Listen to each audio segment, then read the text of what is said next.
Glad to be back on the screen when it's been a long time since we had recorded our daily routine of reading exercise. The chapter for today is Dating Fossils from the book Fossils and Fossils Collection. How old is a fossil? There are two main methods of dating or aging either the rocks themselves or their preserved remains as used by the geologist and paleontologist. These are comparative or relative dating and absolutely or chronometric dating. Paleontologists often used comparative or relative dating, which deduces the age of a fossil by comparing it to the rock around it, especially the other fossils contained within this rock and to the rocks and fossils in the layers above and below it. Because of the way sedimentary rocks form, the younger layers of strata usually overlie the older ones, so deeper fossils are older. Also, the same sequence or series of sedimentary layers often crop up at many sites with the same sequence of fossils within it. These sequences have been correlated and matched or combined to give an overall progression of rock types and fossils through the ages all around the world. This is known as general stratigraphic history.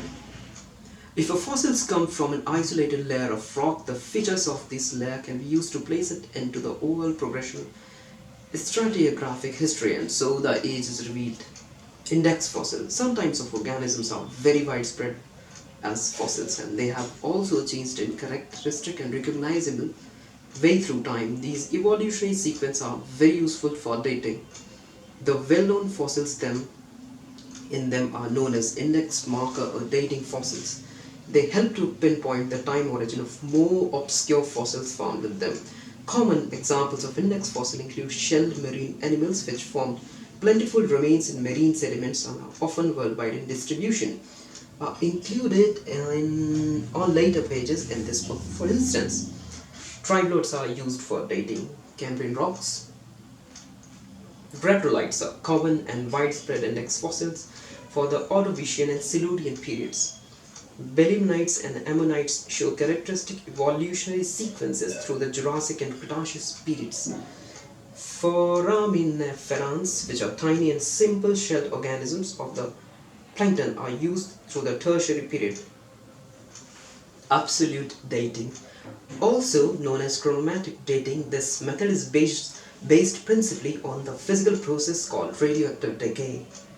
Some minerals of the earth crust contains pure chemical elements that are radioactive, usually in a very minor, harmless way. Through time after their formation, these elements give off radiation energy at a regular and constant rate. As they do so, they change from one form or isotope of chemical element into another, and even from one element into another. Scientists can measure the relative proportion of different isotopes or elements in certain rocks to deduce when the minerals formed. Each isotope or element series has in its own fixed rate of decay. Carbon is relatively fast and is used in radiocarbon dating for specimens up to about 70,000 years ago. Oh, I didn't know about this. Uranium decays very slowly and can date the oldest rocks from billions of years ago. Potassium argon decay is also widespread and commonly used for the time span greater than 100 and 1,000 years ago, mainly where there has been local volcanic activity and the rocks are rich in potassium. However, measuring radioactive decay involves complex and expensive scientific equipment such as mass spectrometers, which are beyond the finances of most amateurs. In practice, absolute dating pinpoints the actual age in numbers of years. For a limited number of suitable rocks, there is usually a margin of error given. For example, rocks from the Cretaceous Tertiary transition may be dated to 65.3 million years ago, plus minus 0.4 billion years. The results from absolute dating are then fed across to comparative dating. Once certain fossils and the rocks are aged in this way, the dating can be used for similar specimens in other locations and for smaller time scales on a day-to-day basis. Below, the limestone and shale cliffs at Gross Mourne National Park, Newfoundland.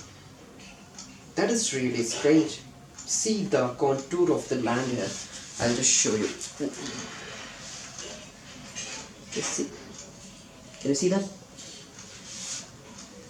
That looks like a typical volcanic formation, maybe million years ago. Here, above, triboloid fossils such as this specimen found in Montana, USA, are useful for dating and Cambrian rocks prominent in some of the geology of this state.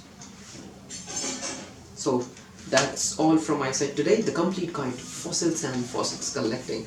There you go. Have a nice day. Take care. Keep practicing. Keep working. Bye.